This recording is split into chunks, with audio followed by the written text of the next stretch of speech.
testigo at mga dokumento. No? So after 8 days, meron na ho kaming around 16 witnesses presented.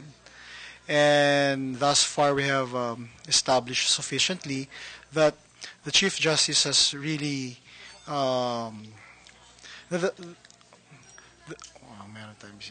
that the Chief Justice only owns 5 properties, no?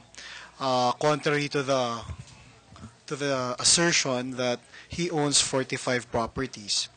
And also, after 8 days of our presentation, we were able to establish that the Chief Justice has sufficient and legitimate source or sources of income, salaries, and allowances.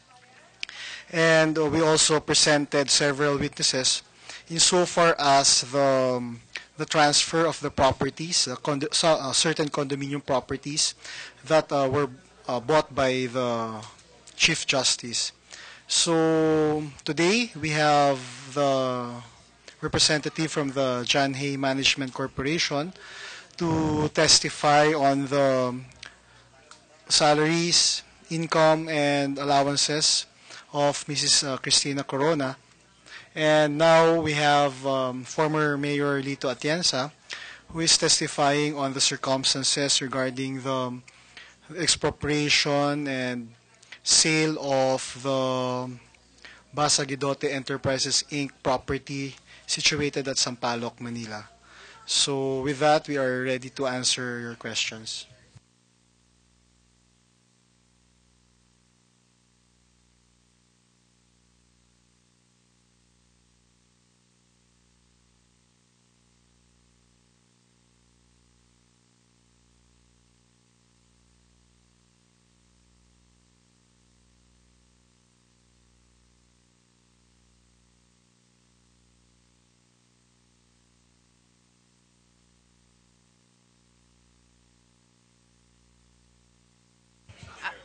Yung pagpapaliwanag kasi namin dito, step by step. Ngayon, yung kung maaalala ninyo, may namarkahan na exhibit dati sa loob ng impeachment court, nung prosecution pa lang yung nagpipresenta ng ebidensya, na merong 34 million pesos na binayad ang City of Manila. Nakalagay doon to Cristina Corona in trust for Basa Guidote Enterprises. So, ang naririnig yung testimonya ngayon ay yung mga circumstances nga, yung dito sa expropriate at pagbili dito sa lupa na binayad yung cheque kay Mrs. Corona. At dito nga, mula dito pupunta tayo doon sa saan napunta yung pera. At ito'y may relasyon nga doon sa bank accounts ng mag-asawang Corona. Pero syempre, wala namang personal knowledge dito si Mayor Atienza. So, ang nandito siya para magbigay ng testimonya doon nga tungkol sa pag-expropriate, tsaka kung bakit naging 34 million pesos at bakit kay Mrs. Corona binayad yung cheque.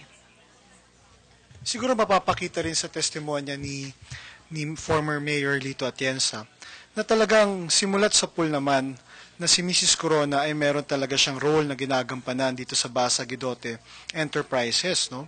At makikita natin dito na kanina nga merong secretary certificate na nagpapatunay na ang ibang miyembro ng board ng Basa Guidote ay talagang kinikilala si Mrs. Corona at binigyan siya ng pagkakataon at otoridad, no, na makipagnegosasyon or makipag-usap sa kahit kanino man patungkol dito sa property nga na sinasabi natin na nasa Sampaloc. So, pinapakita lang na ito na talagang meron naman talagang personalidad si Mrs. Corona, no, upang makipag-negotiate, upang tumanggap nga ng bayad at gamitin itong bayad na to sang-ayon doon sa kapangyarihan o otoridad na binigay sa kanya ng board ng Basa Guidote.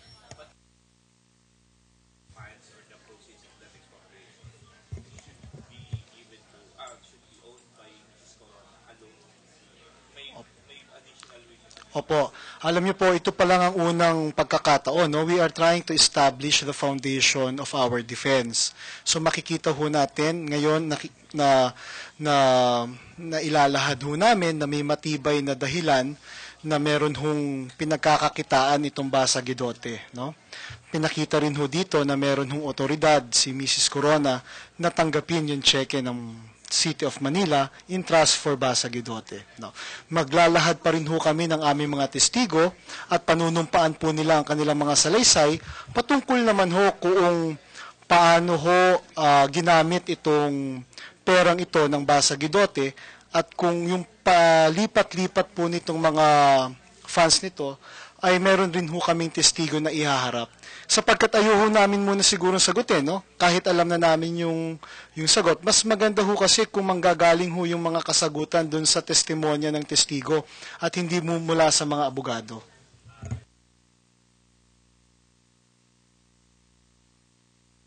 O kanino si Sister, I think dalawa, no? Yung Mrs. Asuncion Basa, I think that is a mother of Mrs. Corona. And another one, I think, si Sister Concepcion Basa, if I'm not mistaken.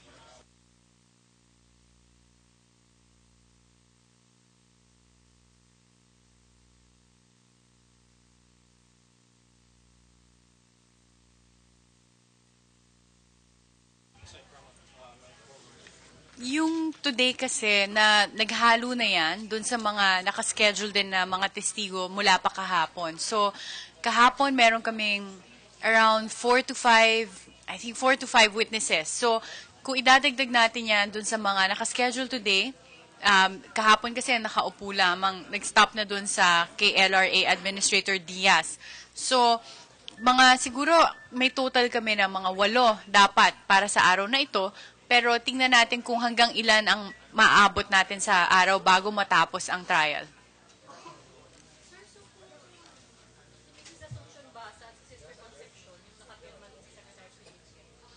Bakit may mga ilang miyembro ng Basa family na nagsasabing wala silang, hindi nila alam na nabenta pala yung house? Jing, siguro ito isang bagay na hindi rin namin pwedeng sagutin dito, no? Kasi it's may ongoing intra-corporate controversy itong Basa Guidote Enterprises. May mga nagkiklaim na mga miyembro ng Basa family na sinasabing wala sila naging alam dun sa transaksyon.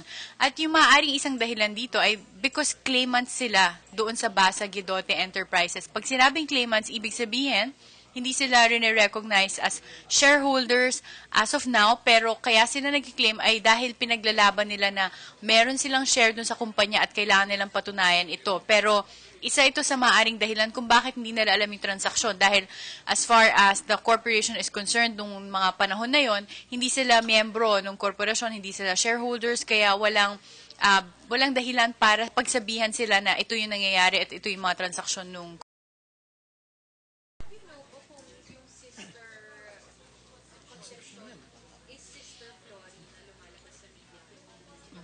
Well, to be very honest with you, we have no idea, no? But we will get back on that. No? We'll get on.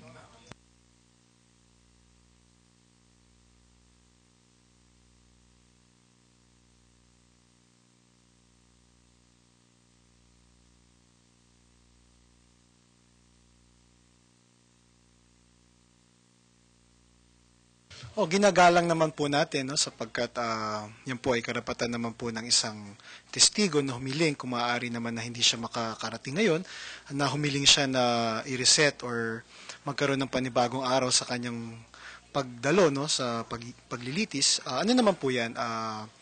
That is respected and nangyayari naman po talaga yan kahit sa mga ordinaryong trial.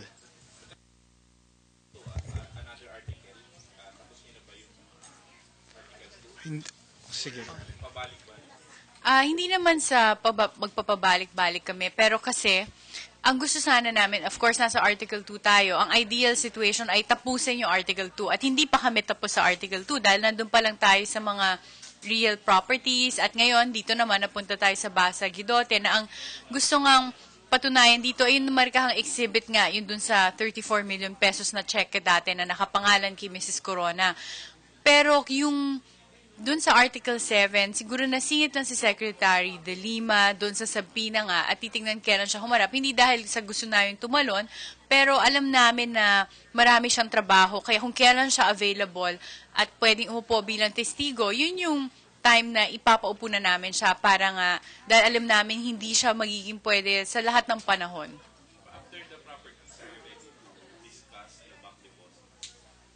Oh, ganun yung, syempre, yung, ginagawa dito. Simula pa lang properties. Pero kasi, dadating talaga tayo sa bank accounts dahil ang tinitignan dito yung mga entries niya sa kanyang salin. And meron nga dito yung cash, tapos talagang kailangan pag-usapan yung bank accounts eventually. At inuuna muna itong properties para magamit na yung mga testigo nga na merong alam tungkol dyan sa mga real properties, either dun sa assessed value or yung mga titulo.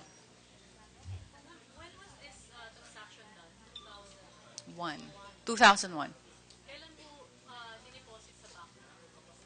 Alam mo ba yung actual date?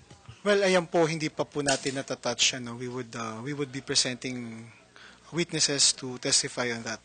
Kasi ho, nakikita nyo pa lang ngayon, yung transaction pa lang ho ng expropriation/sale ng property, no?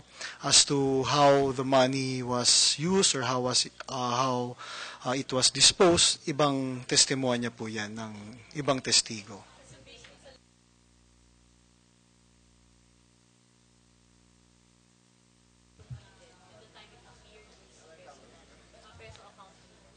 Well, tingnan po natin. No? We will be explaining that in the days to come.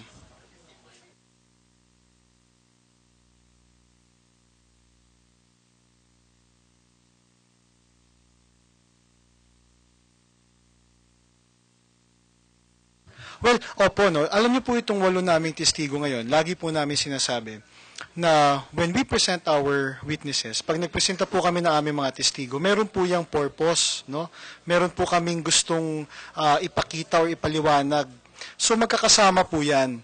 So maaari lang po namin sabihin sa inyo na lahat po ng mga testigo na amin pa pong ipipresenta ngayong araw na to, lahat po yan ay patungkol dun sa BGEI, dun sa transaction po na yon.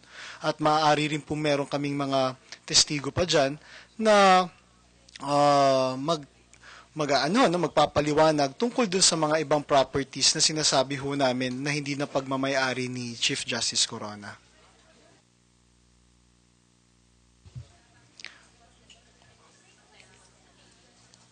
Well, wag na po siguro muna yung nature, no? Because, of course, that would already be touching on the merits of the case. I think we have lined up 3 to 5. We're ready. If, it will really depend on the discretion of the presiding officer and the senator judges. But we just want to assure the public that when we said that we are ready to present our case, gusto lang ho namin ipakita that we are really ready. So kung makikita nyo po, very busy po yung defense room, no? We have so many witnesses there. We are ready, no? The defense lawyers who are assigned to the witnesses are ready. So pag sinabi pong sasalang na, handa naman po tayo dyan. Between the low trust ratings of CJ Corona and yung 45 properties na unang lumabas, 'di ba, sa publicity dati? Well, alam niyo po, unang-una siguro, no, we just want to point this out. Ito pong mga surveys po na to, itong survey na to, ginawa po ito nung panahon na hindi pa naman ho kami nadidinig, no? Wala pa ho kaming pagkakataon na makapagpaliwanag or makapagpakita ng aming mga ebidensya. Pangalawa ho, kami naman ho ay naniniwala na alam niyo po itong mga surveys na to at dun patungkol nga doon sa popularity ng isang Chief Justice, hindi naman ho, I think historically hindi naman ho talaga nagiging popular ang Chief Justice, no, because more often than not talagang they shy away from the public's eye, no? Talaga namumuhay ho sila ng tahimik, namumuhay ho sila ng labas ho doon sa atensyon ng publiko, sapagkat yun naman ho ang kinakailangan talaga. Kailangan ma-maintain po nila yung degree of independence nila, no? So, most of the time, makikita po natin yung mga maestrado, punong maestrado, yung mga judges, yung mga huwes po natin, talagang hindi naman po talaga sila nakikipag-socialize dahil kailangan ho dumistansya ho sila dahil eventually baka ho meron silang hahawakang mga kaso or mga cases that would affect yung friendship po nila or yung mga acquaintances po nila. So, historically, hindi naman po talaga matataas ang popularity rating. May dadagdag. Jing, dadagdag ko lang. Yung Correct me if I'm wrong. Ang pagkakaintindi ko, same survey to ng Pulse Asia na 1,200 respondents din. So, hindi klaro sa akin kung ito yung same 1,200 respondents na nagsabi rin nga sumagot dun sa questions na kung tingin ba nila ay guilty or not guilty si Chief Justice Corona. Ngayon, kung sinasabi natin same respondents to, then that would make sense, no? Yung sinasabi nating approval rating na mababa because that makes sense. Yung 47%, that can easily translate into yung wala ngang tiwala or mababa yung popularity rating to ni Chief Justice Corona. That's yung mathematically it corresponds. But then, siguro yung isa nga natin tingnan dito, unang-una yung size nung sample. It's 1,200 Filipinos out of over around 90 million na mga Pilipino. Tapos, pangalawa, kung kailan nga tinake itong survey. Ito yung bago pa magpresenta ng ebidensya yung defense at pagka-rest pa lang ng kaso ng prosecution. So, ganito rin yun yung parehong nakikita natin na nagbabago, maaaring magbago o nagbabago ang opinion ng publiko katulad dati na nagkaroon din ng survey, yung Inquirer, at doon naman 67% nagsabi na voting to acquit Chief Justice Corona. But then, makikita natin, is it because magkakaiba yung mga respondents na nagsabi na vote to acquit kaya mas marami dong 67%? Or nagbago ba yung isip ng karamihan sa mamamayan? Ito yung mga hindi natin alam until we have a really thorough survey. Pero at the end of the day, wala ito masyadong halaga because yung senator judges natin nga ang magdedesisyon at ang kailangan nilang tignan dito ay ang ebidensya at ang batas. Dahil ito yung hinihingi sa kanila ng saligang batas. Siguro, isang punto na lang, no? Gusto ko lang siguro bigyan ng diin, no? Yung timing kung kailan nilabas yung survey, no? Maaaring ito ay kaya marami nagsasabi, ito ba ay makakatulong or ito ba ay makaka-apekto sa kaso ng depensa. Siguro ang talagang tinitingnan lang namin ng husto dito, yung timing na paglabas ng results, no? Kasi ito naman yung pagkakataon na kami na ang nagpipresenta ng ebidensya, tapos parang biglang lumabas bigla itong survey results. Tapos kung kailan magkakaroon na ng mahaba-habang break doon sa trial, so maaring as far as the survey results are concerned, maaaring wala naman po tayong question dyan. Pero how these results will be used for propaganda, how these results will be used to shape and condition the minds of the public during the break in the impeachment trial, yan ho siguro ang dapat nating bantayan, no? Sana naman po wag tayo mag-take advantage, no? Sana naman po, wala naman po sana mag-take advantage, inuulit ko, no? Itong mga results na to, sapagkat ito naman po, ito ay maaaring maging batayan, pero hindi naman po ito yung sandigan ng katotohanan. At kami po ay masaya, sapagkat sinabi na rin po ng mga senator judges natin na sila naman po talaga ang huhusga dito sa pagkakataong ito, na ito ay hindi po makakaapekto, no? Ito hindi makakakondisyon sa kanilang pag-iisip. So, we just enjoin everyone, no? And we really ask for your help on this matter. Na sana naman po wag natin itong gamitin, no? Na magkaroon ng bahid yung proseso ng impeachment. Wag ho sana itong gamitin para makondisyon or lalo pa pong sirain yung pangalan ni Chief Justice Corona. Sabagkat pagka ganun na po ang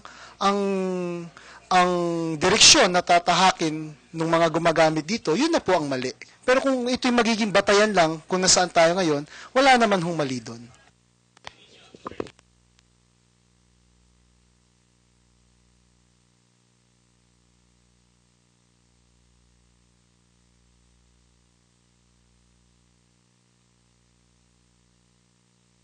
Ako po, mataas po ang pagtingin ko sa ating mga mamamayan.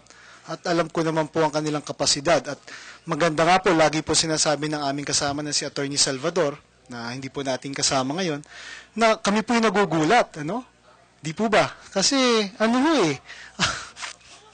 ngayon kami nagugulat sapagkat nung nag-umpisa ho kami dito, lahat to sinasabi nila, guilty na si Chief Justice, no? Pero habang umuusad po yung paglilitis, nakikita ho natin na mas marami nung sumusuri, mas marami na nagmamasid, no?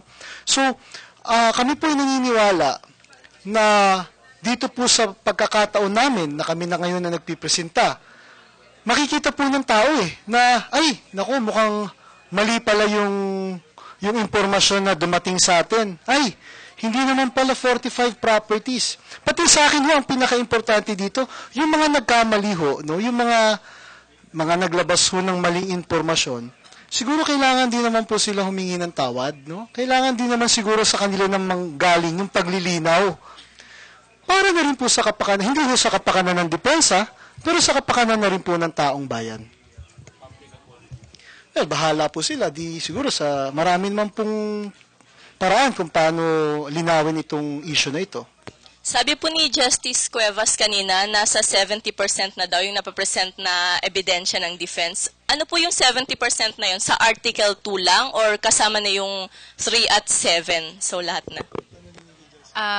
Oo nga, siguro kailangan humingi ng linaw kay Justice Cuevas. Pero ang tingin ho namin, ito in relation to Article 2 pa lang. Kasi ang makikita naman natin dito, wala pang pinepresentang ebidensya masyado sa Article 3 or 7. Nandun kasi sa Article 2 pa lang tayo at yung mga testimonya lahat ay in relation to Article 2 pa lamang.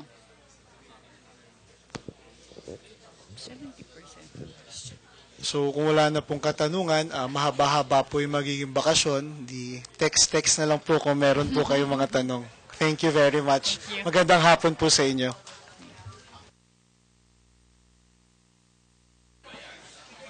Rosec briefing.